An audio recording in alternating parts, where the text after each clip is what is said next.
ठीक है, तो अभी हम एक्सरसाइज 1.1 का क्वेश्चन नंबर 2 सॉल्व करने आ रहे हैं, जिसमें क्या दे रखा है कि पूर्णांकों का कोई युग्म दे रखा है जिसमें एचसीएफ फाइंड करना है इनका, एचसीएफ एलसीएम, और इसके बाद इनकी जांच करनी है कि दोनों संख्याओं का गुणनफल जो है वो बराबर है किसके, एचसीएफ इंटू एलसीएम के। ये हमें बताना है, ये एचसीएफ और एलसीएम के गुणनफल के बराबर है। तो अब हम क्वेश्चन नंबर फर्स्ट को सॉल्व करते हैं। इसका फर्स्ट पार्ट जो है 26 एंड 91। तो हमें क्या करना है, इनका एलसीएम और एचसीएफ फाइंड करना है। तो हम क्या करेंगे, इनके फैक्टर्स कर लेते हैं। ठीक है, फैक्टर्स करने के बाद हम क्या करेंगे, इनका एलसीएम और एचसीएफ फाइंड कर लेंगे। तो सबसे पहले 26 के फैक्टर्स करते हैं, तो वो होंगे 2 इंटू 13। और अगर हम बात करें 91 के फैक्टर्स की, तो वो होंगे 7 इंटू 13। तो अभी हम क्या करते हैं, सबसे पहले इनका एलसीएम पता कर लेते हैं। तो एलसीएम क्या होगा, देखो इसमें ये पार्ट तो कॉमन दे रखा है, ठीक है, तो इसको तो एक ही बार लिखना है। बाकी 2 इंटू 7 इंटू 13 इनका गुणा करो तो ये होगा 182। तो इनका एलसीएम तो होगा ये। और बात करते हैं एचसीएफ की। तो एचसीएफ में क्या निकालते हैं, जो हाईएस्ट कॉमन फैक्टर होता है, इसमें कॉमन क्या है 13, तो इसका एचसीएफ होगा 13। ठीक है, तो हमने एलसीएम निकाल लिया, एचसीएफ निकाल लिया। अब क्वेश्चन में कहा है कि ये जो दो नंबर दिए हुए हैं 26 एंड 91, इन दोनों का मल्टीप्लाई करने पर जो आंसर आएगा वही आंसर इनके एलसीएम और एचसीएफ का आना चाहिए। ठीक है, क्वेश्चन में दे रखा है कि दो संख्याओं, ये दो जो संख्याएं दे रखी हैं, दो संख्याओं का गुणनफल बराबर होना चाहिए एलसीएम इंटू एचसीएफ की। ये हमें प्रूव करना है। तो देखो दोनों संख्याएं कौन सी हैं अपनी, पहली संख्या है 26 मल्टीप्लाई 91, किसके बराबर आना चाहिए 182 एलसीएम इंटू एचसीएफ है 13, इन दोनों के बराबर आना चाहिए। तो जब हम इन दोनों का गुणा करते हैं दोनों नंबर्स का, तो हमें मिलेगा 2366। और जब आप इन दोनों एलसीएम और एचसीएफ का मल्टीप्लाई करेंगे तो आपको मिलेगा 2366। तो यहाँ से आप क्या देख पा रहे हो, L H S is equal to R H S, यही हमें प्रूव करना था। समझ आया। देखो इसमें हमने क्या किया है, बेसिकली इस क्वेश्चन में कुछ नहीं है। इसने ये कहा था कि यहाँ पर ये जो दो नंबर दिए हुए हैं इन दोनों का एलसीएम और एचसीएफ आपको निकालना है। उसके बाद दोनों संख्याओं का गुणनफल करना है और एलसीएम और एचसीएफ का गुणनफल करना है। ये दोनों एक दूसरे के बराबर आएंगे, ये दोनों, ये हमें प्रूफ करना है हमें। तो हमने क्या करा है, सबसे पहले 26 और 91 इनके हमने फैक्टर्स निकाल लिए हैं। 26 के फैक्टर्स कितने आए हैं, ये रहे 2 इंटू 13। 91 के फैक्टर्स है अपने 7 इंटू 13। अब हमें निकालना है एलसीएम। एलसीएम के लिए क्या करेंगे, सबसे पहले जो कॉमन है उसको तो एक ही बार लिखना है, यहाँ पर ये लिख दिया 13। बाकी जो कॉमन नहीं उन सबको मल्टीप्लाई की फॉर्म में लिखना है। तो 2 और 7, 2 इंटू 7 इंटू 13 कितना होगा 182। तो LCM is 182 and for HCF we have to find highest common factor.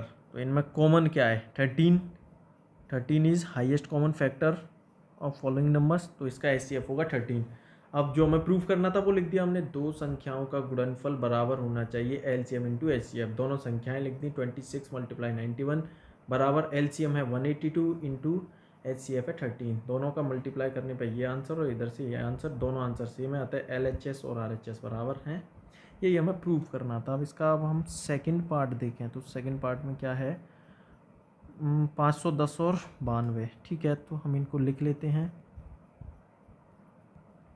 92। फिर से यही करना है, हमें इनके फैक्टर्स पता करने हैं। फैक्टर्स कैसे पता होंगे, फैक्टर्स सिंपल है, प्राइम फैक्टराइजेशन मेथड हमने सीखा हुआ है। तो उससे हमें क्या करना है, इसके फैक्टर्स पता करने हैं। अभाज्य गुणनखंड विधि से हमें इसके फैक्टर्स पता करने हैं। इससे पहले वाले क्वेश्चन में करा था हमने 510 के फैक्टर्स निकालने हैं, इसमें 2 का भाग देंगे, ऐसे करके निकाला था। तो इसमें भी हमें ऐसे ही निकालने हैं, अगर आपको डायरेक्ट फैक्टर्स निकालना नहीं आ रहा है तो यहाँ 510 के हम फैक्टर्स निकालेंगे, तो वो होंगे 2 मल्टीप्लाई 3 मल्टीप्लाई 5 मल्टीप्लाई 17। और 92 के हमें फैक्टर्स निकालने, तो वो होंगे 2 मल्टीप्लाई 2 मल्टीप्लाई 23। ठीक है, HCF निकाल लेते हैं। HCF हाईएस्ट कॉमन फैक्टर, ठीक है। तो इसमें सबसे पहले कॉमन देखो, ये दोनों कॉमन हैं और 3 नहीं है, 5 नहीं है, 17 नहीं, तो इसमें सिर्फ कॉमन क्या है 2। तो इसका HCF हाईएस्ट कॉमन फैक्टर जो है इसका 2 होने वाला है। अब निकालते हैं LCM लीस्ट कॉमन मल्टीपल। तो ये जो 2 है इसको एक बार लिखेंगे, बाकी का यहाँ से 2 गुणा 23 मल्टीप्लाई 3 मल्टीप्लाई 5 मल्टीप्लाई 17, इन सब का गुणा करने के बाद हमें मिलेगा LCM। तो यहाँ से हम लिखेंगे LCM बराबर इन सब का गुणा करेंगे तो होगा 23,460। ये होगा आपका LCM, ठीक है। अब क्या निकालना था हमें, दो संख्याओं का गुणनफल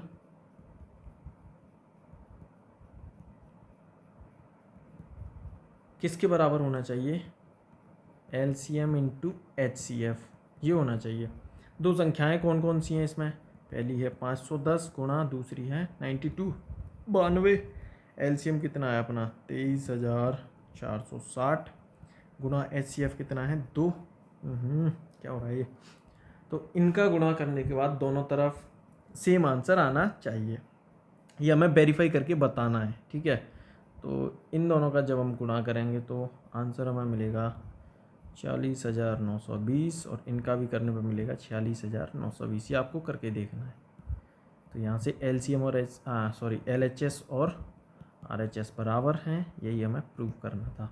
वापस देख लेते हैं, 510 और 92 दो अलग अलग नंबर दे रखे हैं।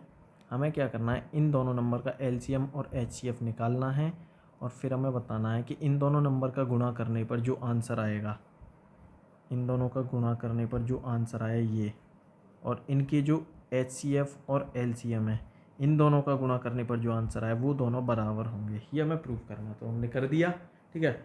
अब इसका हम थर्ड पार्ट देखते हैं, क्या है थर्ड पार्ट में, कौन कौन से नंबर दे रखे हैं।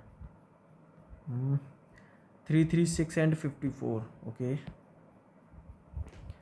336 एंड 54 था ना, 52, ओके 52 ही था आई थिंक, ठीक है 52।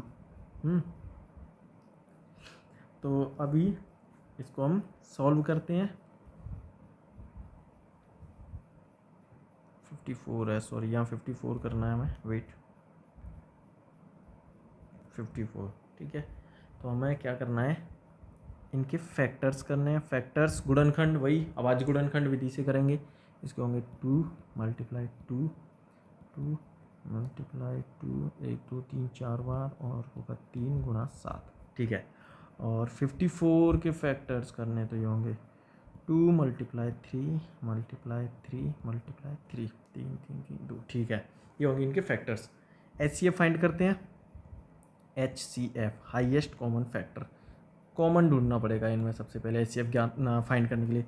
तो ये 2 हो गया, अब नीचे और कोई 2 नहीं है, और ये 3 हो गया, ये दोनों इसमें कॉमन है। इसके अलावा और कुछ भी इसमें कॉमन नहीं है, और कुछ कॉमन नहीं है। तो इसका HCF जो है हम निकालेंगे 2 इंटू 3 इज इक्वल टू 6, ठीक है। ये होगा इसका HCF। अब हम फाइंड करते हैं इसका LCM लीस्ट कॉमन मल्टीपल। तो ये जो 2 कॉमन है इनको एक बार लिखेंगे, बाकी सबका हमें गुणा करना है। तो 2 गुणा 3 इनको लिख लो, उसके बाद जो नंबर बचे उन सबको लिखो, 2 गुणा 2 गुणा 2 गुणा 7। तो 1 2 3 गुणा 7 गुणा 3 गुणा 3, 3 मल्टीप्लाई 3। तो यहाँ से LCM इन सब का आपको गुणा करना पड़ेगा, आंसर आएगा 3024, ठीक है। अब हमें क्या निकालना है, दो संख्याओं का गुणनफल। तो लिखेंगे 2 संख्याओं का गुणनफल बराबर, दोनों संख्याएं क्या है 336 इंटू 54। तो जब इन दोनों का गुणा करेंगे तो करीब अपना आंसर आना चाहिए 18144, ये अपना आंसर आएगा। अब हमें क्या निकालना है, LCM इंटू HCF। LCM कितना आया है अपना 3024 गुणा HCF है 6। इन सब का गुणा करेंगे तो हमें मिलेगा 18144। ठीक है, यही हमें प्रूव करना था। दो संख्याओं का क्या है ये, दो संख्याओं का गुणनफल बराबर होना चाहिए किसके, क्या, LCM इंटू HCF। तो कितना आया है 18144 बराबर 18144, यही हमें प्रूव करना था। हेंस प्रूव्ड, सॉल्व हो गया। ठीक है, नेक्स्ट क्लास में हम इसका क्वेश्चन नंबर 3 जो है वो करेंगे।